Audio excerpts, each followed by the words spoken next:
Struggling to discuss sex and intimacy with your partner? Not feeling met, seen, or heard in your relationships? I'm Janelle. And I'm Andrea. We're two midlife mavericks sharing our own experiences. Messy AF and no regrets. With marriage, divorce, polyamory, and pleasure. We've learned that when you're brave enough to figure out what you want and ask for it, with partners, friends, family, and most importantly, yourself, you'll feel more alive and free. Question everything, especially your mother's advice. There's no rom-com formula for this, but don't panic. Being alone matters. Honey, I can't miss you if you don't leave. What if your breakup could be your breakthrough? Our podcast is for brave hearts. Anyone who seeks or has found the courage to confront their fears and limiting beliefs about breaking societal norms in the spirit of finding their truth. If you're seeking permission to be brave in your relationships and want to feel less alone along the way, we got you.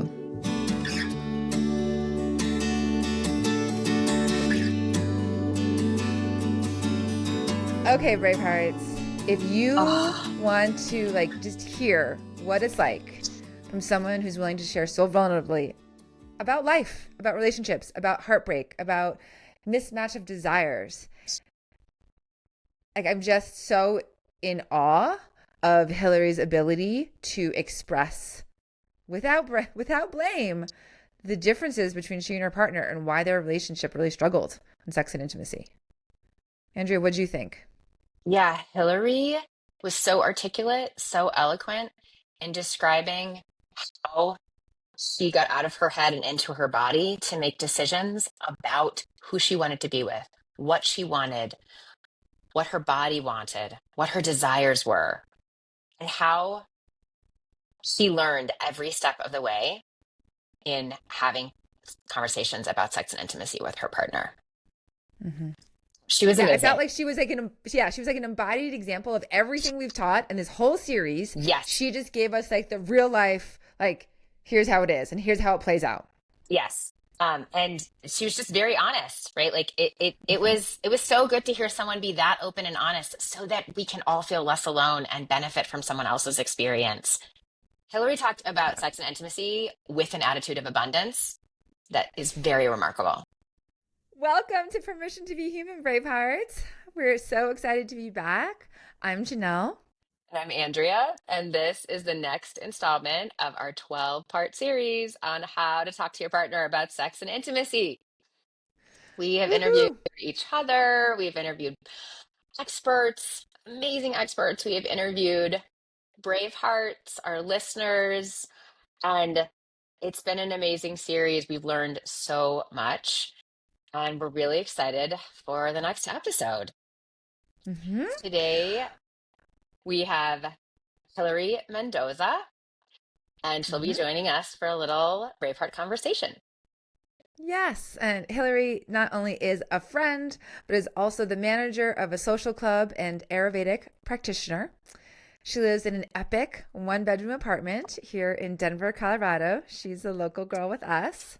And she is super into wellness, weightlifting, relationships, painting, matcha, herbs, baths, tea parties, wildflowers, and walks. I love Who that wants list. to meet her?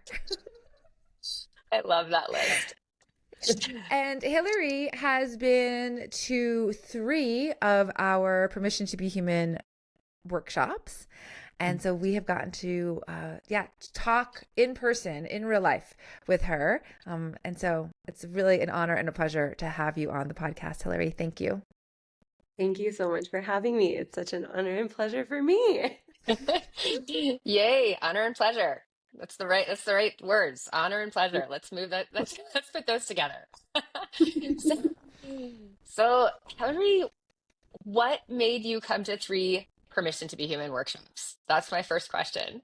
What did you experience and what kept you coming back? Great question. So Janelle reached out to me, inviting me to the first one, and my first interaction with Janelle was not with that. It was somewhere totally different at a women's gathering, and it was so much fun, and we were so playful, and the prompt was intimate and we just went really deep together. So I knew that whatever she was up to was going to be epic. So I drove to the house. What was the house called? The Goddess Temple. Goddess Temple. And it was such a beautiful experience to be with you all. And then you brought Permission to Be Human to, or the Braveheart Conversations to Archipelago, which is the place I manage. So I Mhm. was like, yes, please, more, please. And it's just been amazing ever since to be able to open up and get really beautiful feedback from the two of you, along with other women as well. Awesome. What do you remember like taking away or learning, or what were you feeling when you were at the when you were at the Permission to Be Human workshop? I think I was feeling really stuck in a relationship dynamic that wasn't working for me. And I kept blaming myself for that and feeling like Mm, if I could just figure out how to fix myself, that mhm. that would shift my relationship and that would fix the issues. And I think through processing it with a group of women who have been through different things and being able to understand it through different perspectives, finally kind of landing on, oh, this is like just not the right energetic match. It's just not working. It's not about me fixing a thing. And I Mm, really needed that. mm. That's beautiful. Um, I love that you like sounds like you really transformed from I'm the problem to this relationship is not correct. Totally. Yeah. Hillary, I imagine so many brave hearts, including myself, can resonate Mhm. with that. Yeah, just that feeling when a relationship isn't working. That I think it is important to like look at ourselves first, but sometimes we take on more than what is ours. And so I'm curious if you're in talking to in figuring out that this relationship energetic wasn't correct for you. Did you have conversations with your partner about it to help you determine? Yeah, very much. In like halfway through our relationship, I was hitting this point where I was like, I can't figure out what is my intuition versus Mm, what is fear versus what are like relationship patterns in my subconscious that I'm not understanding. And I'm like, I don't want to sabotage it. I don't want to come from fear. I want to listen to my intuition, but I'm not trusting it.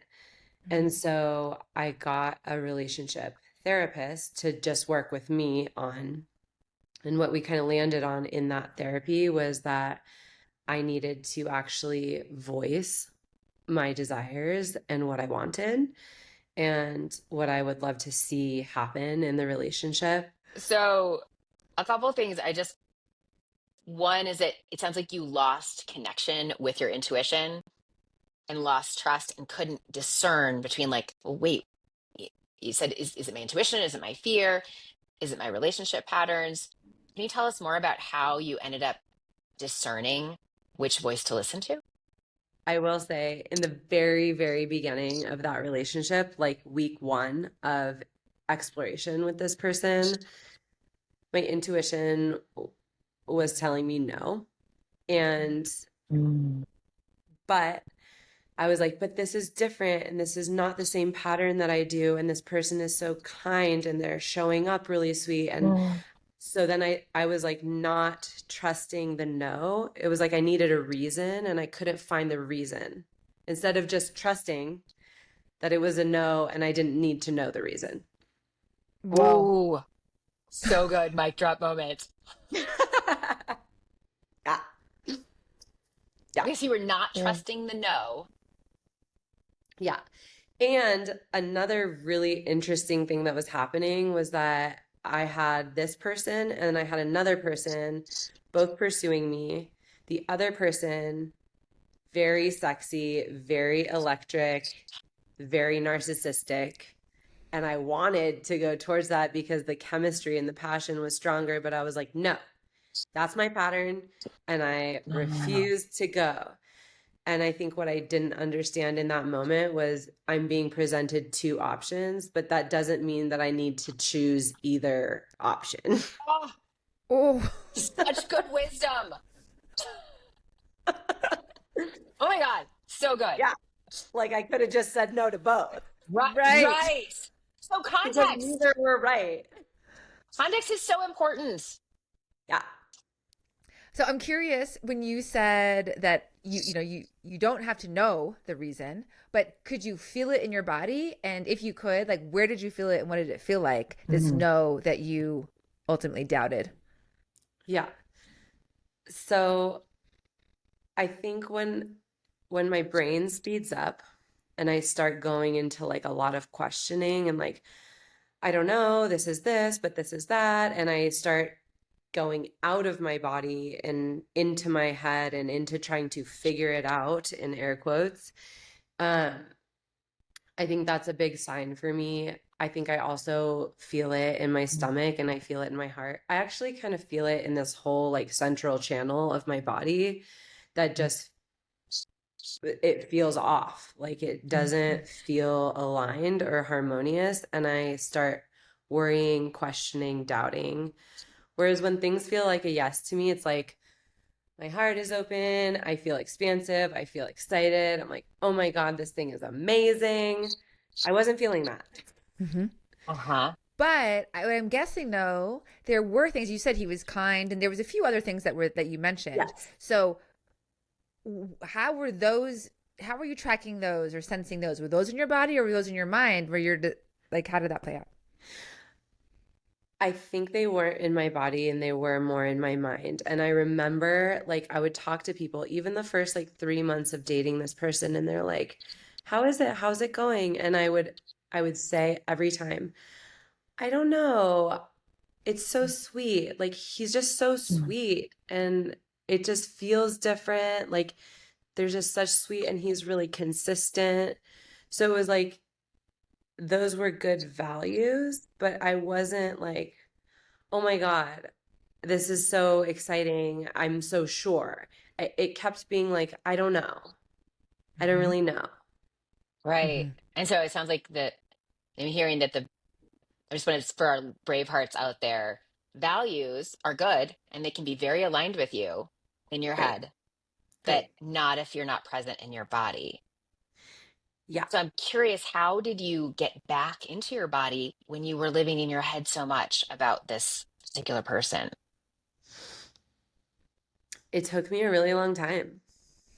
It, so, okay. So I was basically in question this whole time.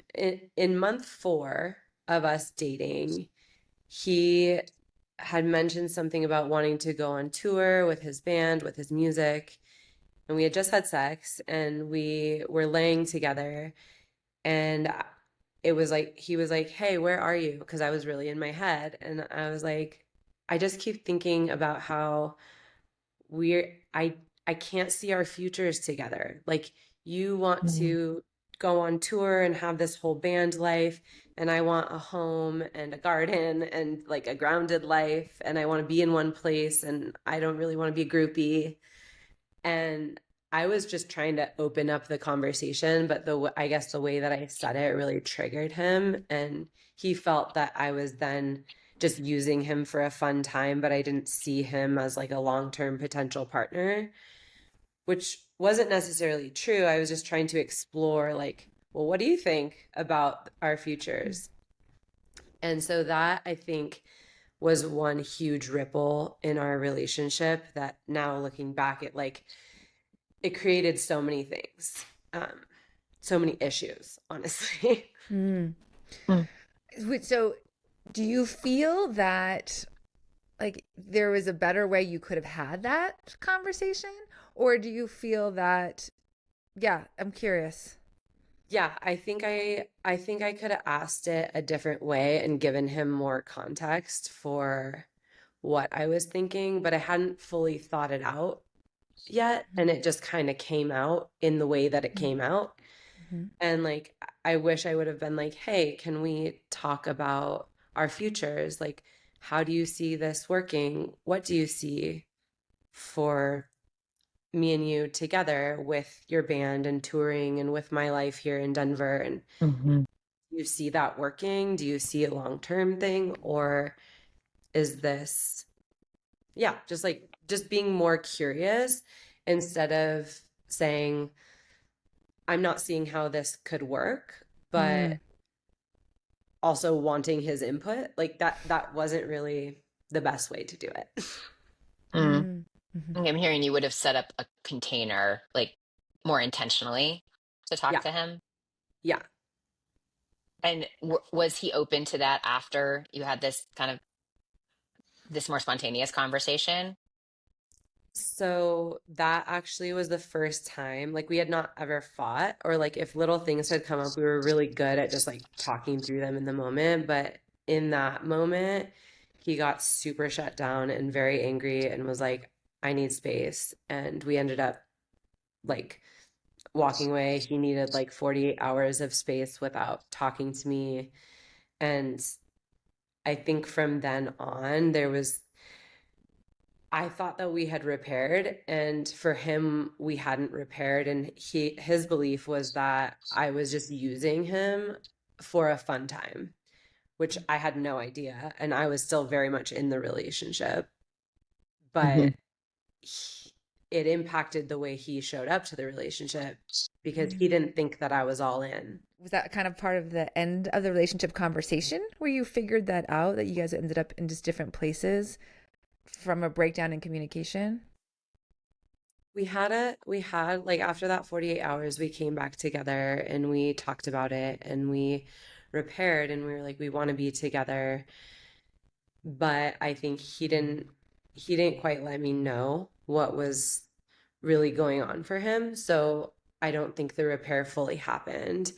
And a couple months later, he we got in a fight about something, and instead of us repairing it, he was like, I can't put time and energy into this because I don't feel you being all in, and so I need 2 weeks of no contact space, Mm-hmm.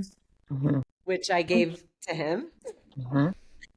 in a very challenging way. And again, we came back together. It was like we wanted to be together. And what I learned is that he didn't feel like he could say no to me. So he just kept pushing me away energetically because he wasn't able to say yes, which meant he wasn't able to say no, which meant his yeses weren't Mm-hmm. actual and they came with a lot of resentment. Like I love it, that he's like, oh, the yeses weren't trustworthy. And did you and he both come to that together? Do you feel like there was no, it was just you realizing that, or I was like, oh, he doesn't know how to say no to me. He was aware. He was like, I have a really hard time saying no to you. He's like, because I want to do these things and I want to give, but then I'm depleted and not taking care of myself. And so, and I was like, I know. And when you say yes and you show up, you're showing up with intense resentment, which is unspoken, but which I can feel very viscerally. mm-hmm. And I'd rather you not be there and just say no to me Right. because it's not quality at that point. So Hillary, earlier you talked about learning to voice your desires and that you felt like that would be a good step toward communication and grace and harmony with your partner. Can you tell us more about how that went, or how you approached? Yeah.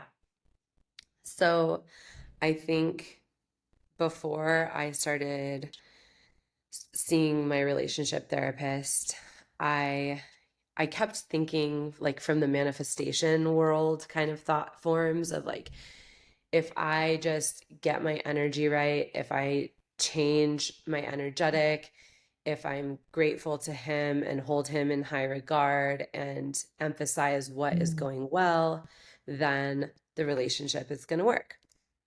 So for a while, I was focusing on that and it wasn't working. I I mean, just want to, it was working to a certain degree. Like, of course, everyone loves like praise and gratitude, so that was like good. But I'm just going to it stop you for a was second. I want to compliment you on turning inward and saying, I'm going to change the energy in the relationship by working on myself and putting something forward. Like that's a great first step. And totally. just well done in attempting that first. Thank you. Yeah, and I was like, okay, well, what do I want? I was like, I want to be like adored, cared for, chosen, like um pursued. And I think this is where that concept skewed a little bit for me because I was like, okay, if I want that, I need to give that. But I actually don't think that that is the accurate equation in feminine and masculine dynamics. Um, so I started overgiving like a lot. And I was like holding space for him a lot more and making him food and getting him his favorite things. And like I basically became the pursuer because of that skewed energetic. So that was one thing that was happening. How did you get to that awareness of recognizing Yeah. that you were over giving, in that is a way to get what you wanted? Yeah. And, Um, and one was exhausted. Mm, And then two, when it wasn't being reciprocated, but then it became expected because I was mm, doing it, then I started becoming resentful. And I'm mm, like, wait, but I'm also the prize and I'm not being treated like that. mm. And I just felt like you can feel when something is reciprocal. It's like energy goes out, energy goes in, energy goes out. And it wasn't like I mean, I don't know. I guess it depends on how you look at it. My intention wasn't doing it in a manipulative way of like, I give him this, so he gives me that. It was more like if maybe I need to generate more of the giving energy and then more of the giving energy will happen. But that's just not what was occurring. And so I just kept doubling down and doubling down and giving more. And then I'm like, I'm fucking exhausted. I'm hurt because there's not like care like being directed back towards me. And I feel like I'm carrying this relationship. And then comes the relationship therapist being like, what do you want and what do you desire? And that was contradicting what I was learning from YouTube of of being in your feminine energy and not asking for things but just allowing yourself to receive them. And I'm like, I was really confused. And I'm like, I don't know. None of this fucking makes sense. None of it's fucking working like I want it to be working. So I'm going to try this, which is giving my like sharing vulnerably what I desire my relationship to look like, what I want my connections to look like, what my values are, and what I want. so good. So proud of you. Like that's amazing. Mhm, mhm, mhm, Thank you. mhm, And a lot of this was in the realm of sex and intimacy because I feel like our relationship was actually really good on so many levels. Like our communication was really beautiful, our care for each other was really beautiful. We didn't like fight if like and like I said earlier, if problems arose, we would work them out really well, like just through conversation and under trying to understand each other. So that was all good. My issue was in like love languages through sex and intimacy. And part of that was like, I knew where he was at emotionally, not having much capacity, financially, not having much capacity. He was spread really thin with work and trying to figure a bunch of things out. So I knew that I couldn't have expectations or desire. I mean, I could have desires, but like they weren't really going to be met with being taken on dates or taken out to dinner Mhm. or things like that. So I was like, so my desires were really residing in sex and intimacy, touch, and like quality of connection, quality time. I feel this entire conversation is sort of like walking us through in real time what it like really how hard it is Yeah. to be in relationship with someone that you love. Because what I heard you say is here was a breakdown in communication and yet the communication was great. Yeah. Oh, I was Uh-huh. giving too much, he wasn't giving back to me, but yet the care was there between you. And so what I'm hearing is the paradox, right? Where it's not like anything is always one way or the other. And so a lot of what you were trying to discern was okay, it's working in this direction over here in this area, but it's not working over here. But Right. well, Right. because it's working sometimes, then maybe it can eventually work over here, right? Like that's part of the confusion I'm hearing is that what I call, and we call, the imagined reality, which is, well, it should be able to work because it's working over here. There's the should, So this right? part should work. Hmm. Totally. Totally. And I remember like processing with my friend one day on a walk, and she was like, "Yeah, it sounds like that relationship, like you have 70% of what you want." And she's like, "Are you willing to live with 70%?" And I'm like, "No, I hate getting a C. I don't want a C. I don't want my relationship to be a C." Mm-hmm. Like, and then you're like faced with, okay, I have 70% of what I want, and I have to end it and go to 0% of what I want for the possibility of maybe getting more than 70%. And that fucked with me. Right. Right. I mean, so there's two things happening here. It's like saying, nope, I don't want 70, I'll take 0. Yeah. I what's coming up for me is the question of can we ever get 100%? Or can we get 70% where the other 30 is like lower priority for us? Oh well. What do you Right. think?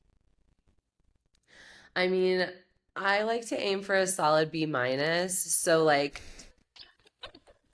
Stop with this.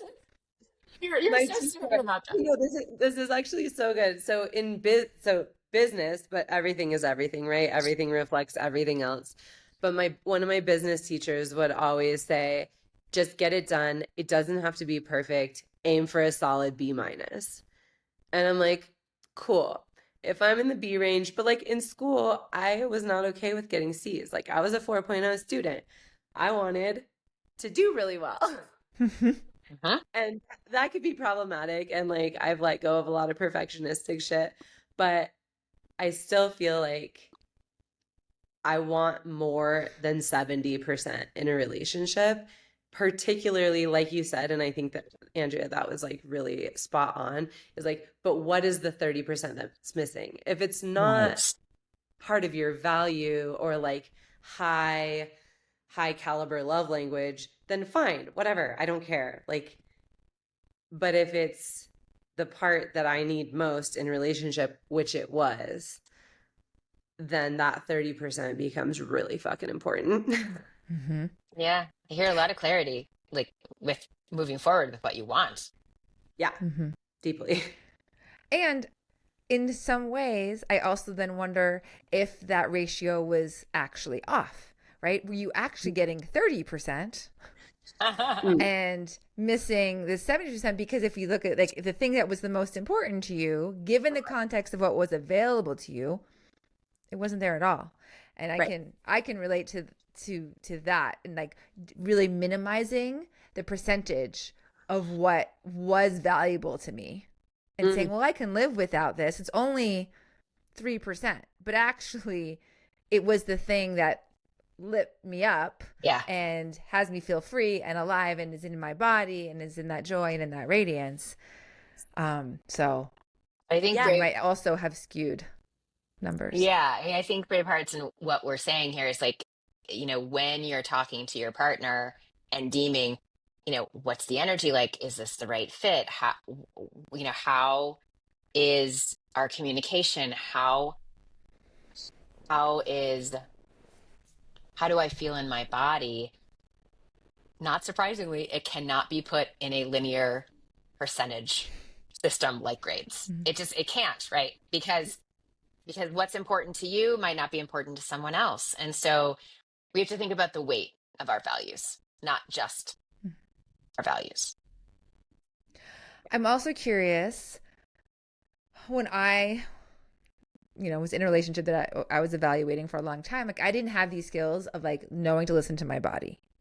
So what I'm curious about, Hillary, with you is did this relationship teach you something about listening to your body that you feel was different than prior so that you will take into your next relationship, ideally, right? If we can pattern break about like, oh, I'm feeling something that, or my body's telling me something and I'm going to listen. Now I'm going to prioritize listening to that.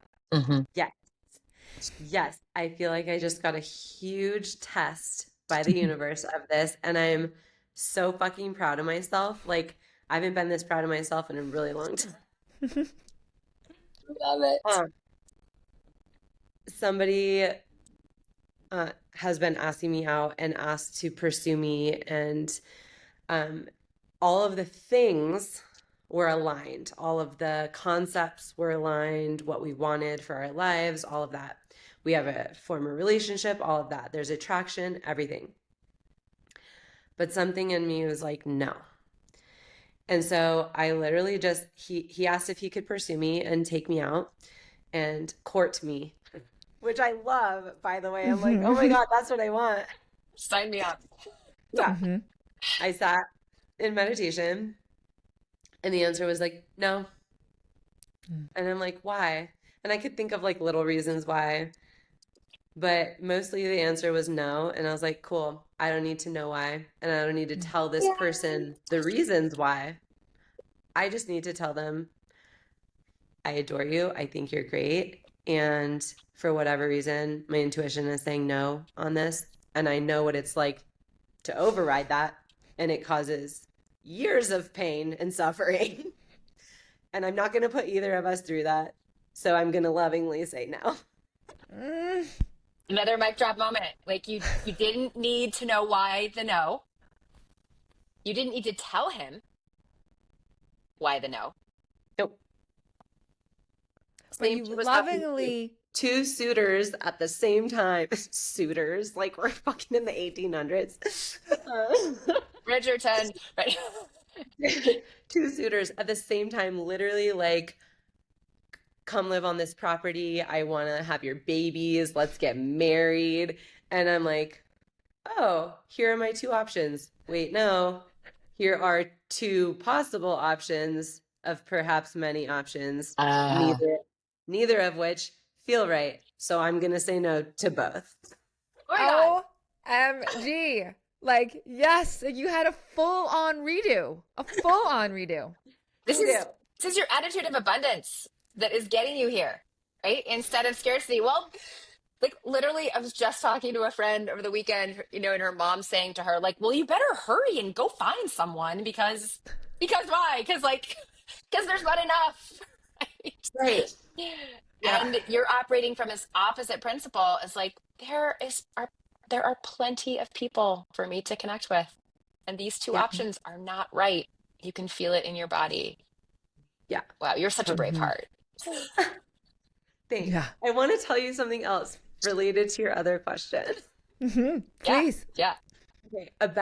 So when I started speaking to my desires in that relationship, and I started asking for what I wanted.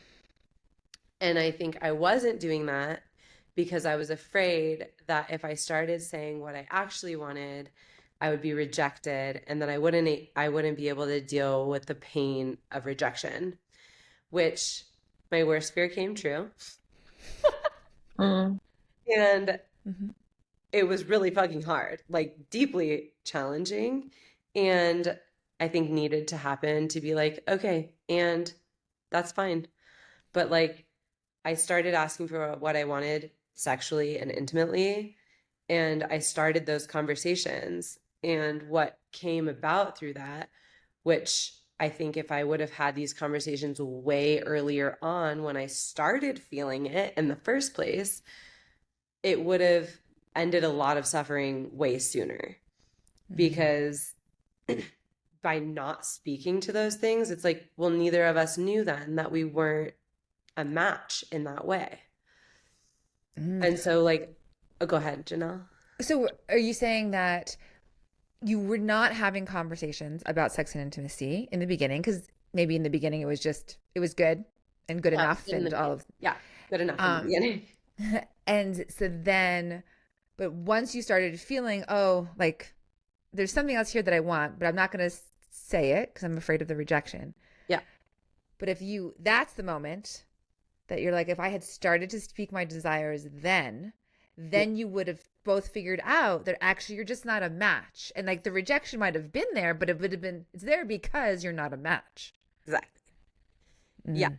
And like I was saying things a little bit about like during sex, like I was definitely having conversations and being like, I want to try this, or like, I really like being touched like this, or things like that. And it would happen when I said it. And then it was like the next time we would have sex, it was like that conversation never happened. And it was so confusing to me because I was like, Mm. I know that you're capable of doing the thing because you've done it and we've had incredible sex that time. And then it just reverts back to mediocre Mhm. sex Mhm. after. And it's so confusing to me. And so then I started getting more specific with the conversations of like, I need X, Y, and Z time before you fuck me. I need, am I allowed to say that on here? Sorry. Yeah, you are. Okay. Yep. Okay. I I want to be touched like this. And like, I'm like, I literally and completely am in love with you. And my expression of that is to love you through my body. And I need my body to express that. Otherwise, I feel like blocked and like uncomfortable because I'm not having my like true expression of love expressed through intimacy with you, which is often sex. So I'm hearing like you should would have started earlier and you would have articulated it more specifically what you want. But I'm also hearing, Hillary, that you're like, you know how your love expresses, which is Yes, just such a beautiful thing. Like your knowledge and certainty of that, the confidence with which you just said it, even on this podcast, like which I'm sure you could do it even more beautifully to a partner in bed or across a dinner table, is to me like that's the work. That's what you're doing is like I know how my love expresses and I know how I want to receive that love. And I will say also that I hear you being flexible with form too. Like you're like, okay, well he can't take me to dinner. He can't do these things. So this is what I would like where I would like to have it. totally. And I'm like, it's free. Yeah. Great point. It's free. And you don't Mhm. need anything. Mhm. Mhm. So true. Mhm. Mhm. But you actually do, right? You need presence and capacity. Yes. Right. Yes. And desire. And so I'm curious, is it that, you know, in terms of love languages, right? Was intimacy just not his thing?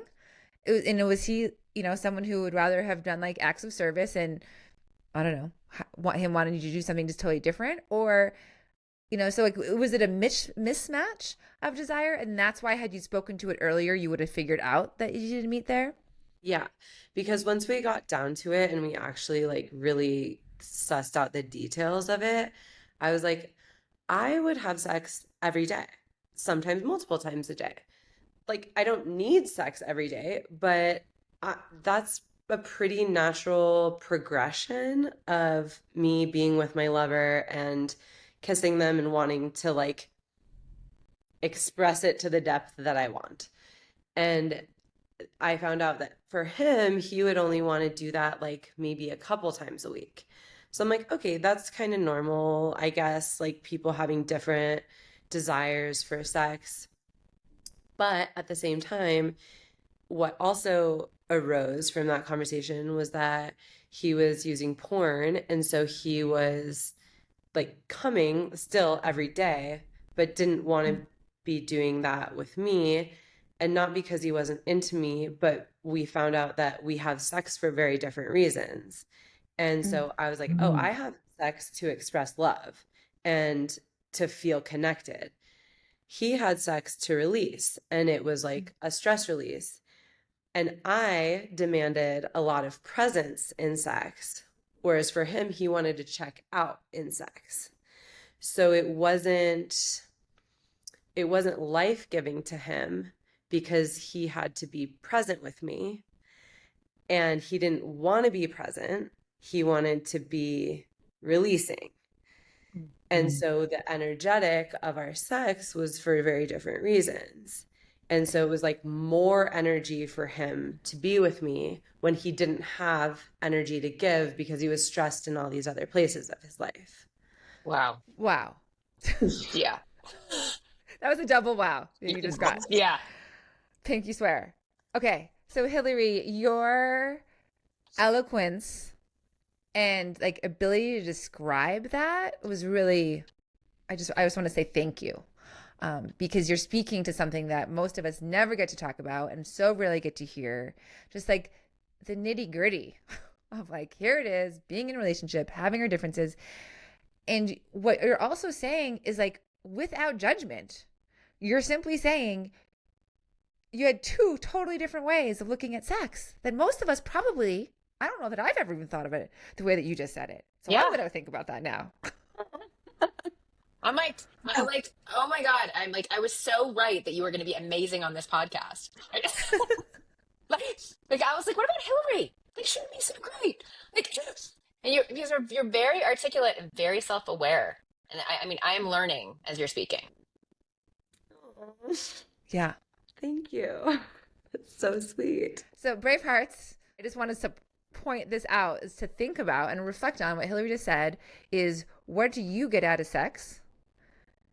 And then have a conversation with your partner about what they get out of sex. Yeah. What, like, it even like, so what do they get out of sex? Why do they do it? What kind of energy is being released or consumed during that for them in relation to their life? And obviously it can also be, sometimes it's this way and sometimes it's that way. It doesn't have to be 100%. Sure. But nonetheless, like there's probably a pattern or a recognition here that you might not have seen because I'm going to think about it for myself. Yeah. Well, I know what my answer is. I'm a sucker for presence and eye gazing for sure. Give me your heart right now. Yeah. Yeah. Like, Never heard you say it's hard right now. It's so funny. Yeah, love it. Love it. So I'm curious, Hillary, how does this relationship feel like it was a milestone because you learned so much? Or has this happened multiple times and you're always kind of taking little bits away from different relationships? I mean, I feel like I've learned so much from every relationship that I've ever been in, and I like intentionally extract the wisdom from it. Like last night, I even wrote a whole page of like what were all of my parts in this last relationship that like led to it going the way that it did. And I was like, oh, okay, overgiving and literally living on hope instead of taking in the actual actions that were happening and going off the reality. like there's just so many things that were my part in playing out in this. But yeah, I feel like I've learned so much in relationships, but this one particularly, I feel like it's always like you're refining, and then you have this thing that like suddenly you're like, oh, this is like who I am and how I operate, and I'm not willing to like act like that's not the truth for me anymore. So you found like your baseline of Yeah. like, and you're like, you found your where you can say no. Yeah. Because you're like, it's not life affirming to me if I don't have these things met, no matter how great some of this other stuff is. Right. And it's like when I'm not living by my like standards and values, it's I'm living in hell like every time. Wow. Mm-hmm. And creating it. I'm literally creating it by choosing things that don't align with my values and standards. Oh, it's really Yeah. big. That's some deep Mm-hmm. knowledge in yourself. to just keep coming back to. Yeah. Mhm. And it takes a tremendous amount of courage, right? Because I know, like you want to be in a relationship, right? Yes. But so to keep saying, I'm going to take 0%, I'm still choosing Yeah, 0%, I know. um, Still until I zero. Because you want find, a B minus, not a C, right? mm-hmm, mm-hmm, mm-hmm. Well, but really, because now, oh, these are the things that are the life, like these are the non-negotiables. Here's where the life affirming attributes are, and an energetic connection between me and a partner, Yeah. and you can speak them in a first date conversation of RBDSM or however you like, just know what they are. Yeah. Mm-hmm. Totally. Like one thing that in my relationship, in this last relationship, he would say to me all the time is like, he's like, I love you so much. You're my best friend. And I would always feel like, I don't want a best friend. Like, I have so many friends. I want a Mm-hmm. lover. Mm, I don't want to hang out. I don't want to Netflix and chill without the fucking. Like, I mhm, I mhm, want a lover. I have friends. Like, secondarily, it's really cool that we can also be best friends, but that's not primary for me. And that's a mm. big difference for me. So much clarity. Yes. That's a lot of clarity to come into a Mhm. relationship. Yeah. Any brave hearts who are listening, who are single and who want a lover first, right? Like, we're just saying, just saying. Be clear about that. Be clear about that from the beginning. Um, Well, and that Hillary's here, yeah. so Oh, she is totally, yeah, there right. she is. There she is. So, Hillary, if someone wants to co-work at Archipelago or reach you online, how do they do that? So they can find me, they can email me at hello@archipelagoclubs.com, or they can go on the website archipelagodenver.com and book a building tour with me. I just feel so grateful to you and your vulnerability that you shared with us. One of our last Bravehearts spoke about like putting 10, like you can be open all you want, but if you're only open 90%, back to percentages, only open 90% and not the last 10%, then really, what risks are you taking? And I really feel you giving all of yourself to us to learn from your experience. And so that I just want to Mhm. commend and honor that this journey that you just went on, which was really fucking painful. And you learned a lot, but just because you learn a lot doesn't mean it has to be great. That True. there are others who are going to learn from your experience because you're willing to Yes. share it with us today. Yeah. Thank you so much. Really meaningful. Thank you. It's really meaningful Beautiful. to Mm-hmm. We have an Yeah, assignment you are for. the absolute epitome of a brave heart right here. Yeah. Yeah. Thank you. Yeah. Wait, that was not good. That was better. Oh, yeah. Nice. Nice. Yeah. Okay, brave hearts, you've got your homework. So you're going to think about why you have sex, what you get out of it, and then have that, if you're in a partnership, have a conversation with your partner about it. And if you're not, think about sharing that really early on on a first or second date with the person you are interested in. Yeah, exactly. Thank you. Thank you, Bravehearts, for listening. We love you. We're so glad that you've tuned in. We support you, and we'll see you next time. Yeah. And just to, if you're in Denver, we are hosting Permission to Be Human workshops every month at Archipelago in downtown Denver, where Hillary is the social manager. So we would love to meet you in person and have these rich conversations in real life because they are really meaningful and they're to get the perspectives of multiple people. And we're doing them in a co-ed for this next couple of rounds. So for people who want to check it out, everyone's invited. Yay. Yeah. Thank you. Thank you so much. Thank you. Bye, Brave Hearts. Hey, Bravehearts, looking for permission? Work with us. We offer Braveheart coaching. Follow us on Instagram. Meet us in real life at a Braveheart conversation. Subscribe to our newsletter. Do all this and more at our website, permissiontobehuman.live.